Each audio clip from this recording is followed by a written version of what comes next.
President Biden's motorcade arrived early at the NATO headquarters for the first of a trio of summits. The US president is so often said to be the leader of the free world, and today Joe Biden represented just that, leading a group of nations together, united against unprecedented Russian aggression. We're told the mood among the 30 leaders whose countries make up the NATO alliance has been sober and resolute. Look, I think that the reality is that Vladimir Putin has already crossed the red line into barbarism. This illegal, brutal invasion of a friendly democracy in Ukraine by Vladimir Putin is absolutely unacceptable.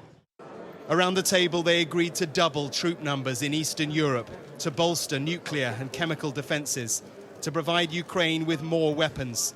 Together, all of it is a stark reflection of the state of peace and stability on the continent right now.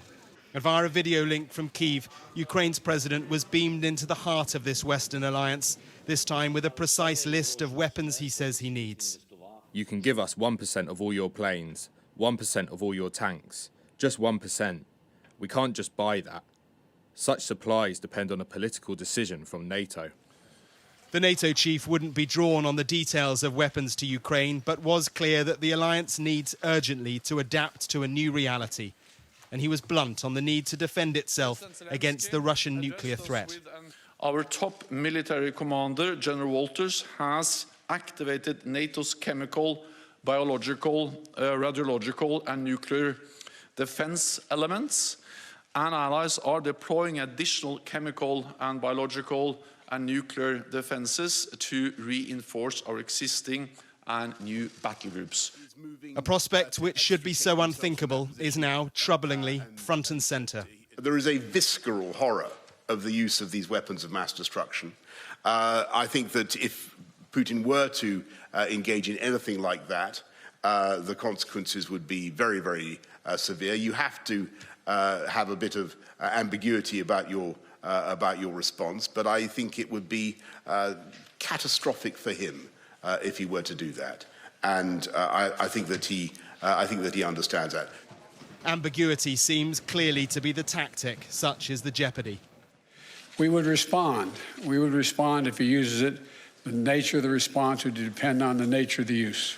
The demonstration why I asked for this NATO meeting today is to be sure that after a month we will sustain what we're doing, not just next month, the following month, but for the remainder of this entire year. That's what will stop him. The G7 ended up as a hastily arranged gathering in the NATO building. The pledge there was to strictly enforce growing and aligned sanctions against Russia. Give us weapons! Across town at the European Council, the protest to greet the US president as he arrived as the guest at the EU summit.